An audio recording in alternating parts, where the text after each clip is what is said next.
What would you say about all of this big picture that, everybody, well, I would suspect everybody wants peace in Ukraine, right? But Ukraine's an American ally. Russia's an American adversary. The president says what he says. How does it help? Does it help?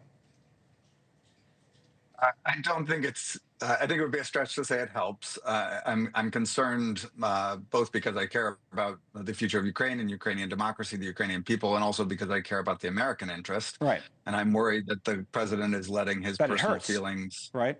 Yeah, his personal feelings intersect with advancing the American interest. And we had a confusing week last week with Secretary of Defense Hegseth taking NATO off the table before negotiations even began, with Vice President J.D. Vance going to Europe and not talking tough to Russia, but instead sticking it to our European allies. And then this week with President Trump seeming to throw President Zelensky under the bus. It's worth remembering that the facts of the situation are that Russia invaded Ukraine unprovoked, that Zelensky is a democratically elected president. Ukraine is under martial law because it has been at war with Russia for the last 3 years.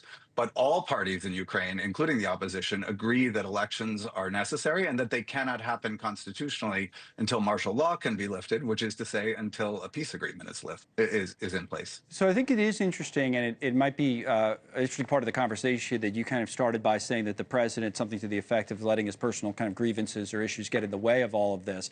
Because the other side is like, well, maybe there's some sort of a new policy. And for example, the New York Times today, they'll put up the article. They say that Trump's pivot towards Putin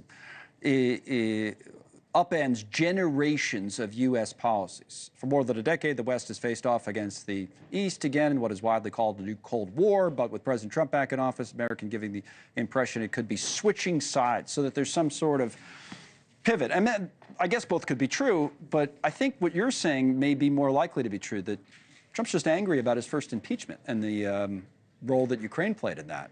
Now, the effect of that, if that's true, is the same, right? Because it would derail this peace process, or at least wouldn't get us to the end goal.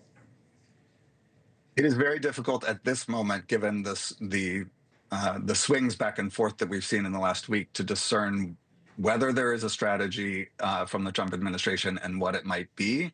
But I can say that, history tells us that in the long run, the kinds of alliances and friendships we want are with reliable partners. And we have no indication that today's Russia is a reliable partner. So if the geopolitical shift here is a shift in strategy to be friends with Russia and to be adversaries with Europe, I have deep concerns about what that means for the future of America.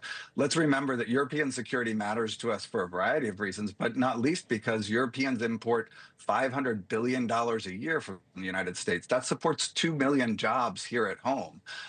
The 2 million jobs, just put that in context, even though President Trump in his first term dealt with the pandemic at the end and therefore ended up losing 2.7 million jobs over the course of his presidency, 2 million jobs is a lot of jobs that depend on European security. It's interesting. I was curious to see, I think there's new comments in from Senator Graham on this, how kind of Republicans would react, right? Because there's a lot, the Republican Party's changed a lot. It's not the old school Republican Party anymore, the peace through strength, people say that, but there's a different type of Republican embodied by Trump, and it's more isolationist than interventionist, right?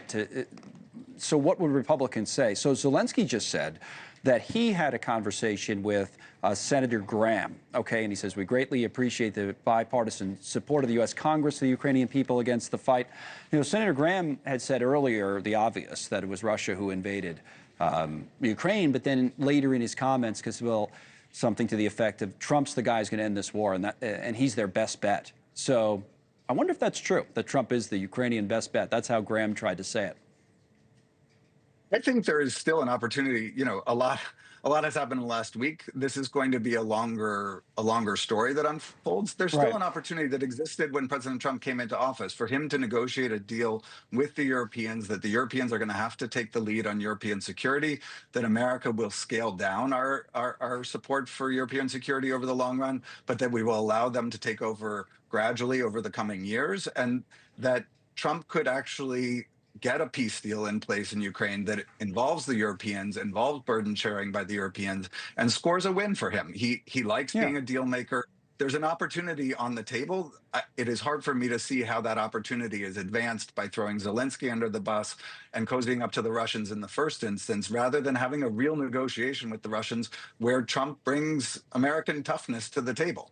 Thanks so much for watching. Just go to joinnn.com to find News Nation on your television provider. And don't forget to click the red subscribe button below to get more of News Nation's fact-driven, unbiased coverage.